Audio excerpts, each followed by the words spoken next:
German small arms can be classified as man-portable weapons. In this video, we'll be discussing those weapons, their classifications, and their uses. Let's get straight into it, starting with the German pistols. The first pistol in this category is the Luger, Pistole 8. On the screen are the different characteristics of the pistol, including the ammunition it used. The Luger pistol was developed before 1900 and used in the previous World War as well. This pistol is followed by the Walther, Pistole 36. The Walther was developed and served as the service pistol of the Wehrmacht. The Mauser, also known as the broom handle to English speakers due to its round wooden handle, was not exclusive to Germany, with many other countries purchasing it to use as a weapon in their armies. The German Luftwaffe used this gun. Now we'll move on to signal pistols, also known as flare guns. The light signal pistol, or Luftpistole, a successor of the 26th Luftpistole and updated in 1942, was a standard signal pistol for the German military. The modified signal pistole, or Kampfpistole, was upgraded from the previous pistol to fire non-lethal and lethal rounds such as the high explosive grenade Sprengpatronen.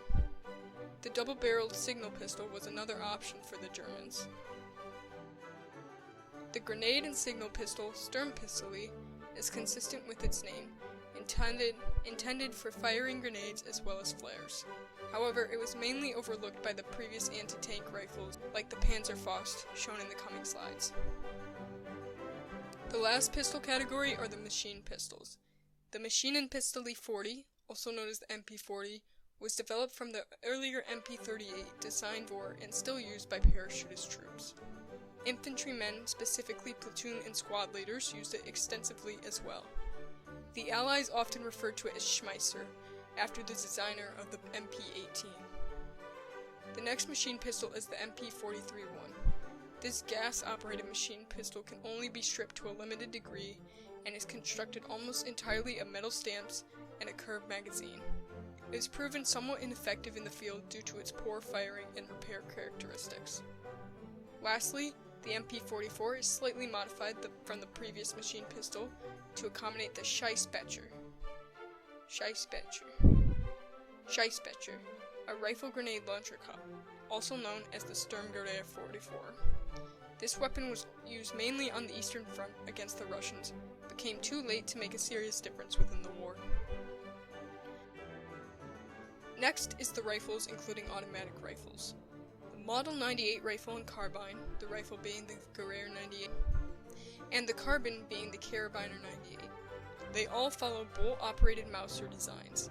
The Gewehr 98 includes the capability of firing rifle grenades from a grenade launcher cup or from a spigot launcher. The German army as a whole mainly chose to use the Karabiner models over the Gewehr. The Gewehr 3340 was designed for parachutists or for individuals carrying concealed weapons due to its short nature. The stock can be folded when the gun is not in use. The Gewehr 41 rifle comes in two different designs, the Gewehr 41M and Gewehr 41W, both being gas-operated and recock automatically after firing. It can be fitted with a telescopic sight to be used as a sniper rifle. The Karabiner 43 or Model 43 semi-automatic rifle is similar to the previous model with a different piston and gas cylinder design. Moving on to machine guns, we'll start with the MG34. This weapon was the standard German dual-purpose machine gun. It may be used on a bipod or mounted on a tripod. It was used as the subsidiary armament of German tanks. The MG42 was a later version of the previous machine gun. It could be used on a bipod, tripod, or anti-aircraft mount. It was not suitable as a tank weapon due to its square barrel.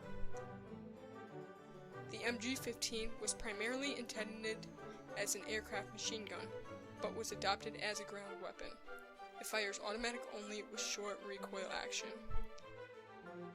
The MG151/20 was also primarily an aircraft machine gun, but can be improvised as an anti-tank and can be triple mounted on half tracks.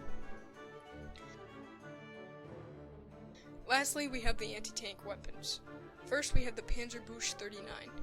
They were operated entirely by hand, and towards the end of the war, the weapon became obsolete due to ineffectiveness. The Solotherm came next, being issued in two models, single shot and single shot and automatic. Next, there are four different types of grenade launchers ranging in size, known as the Panzerfaust.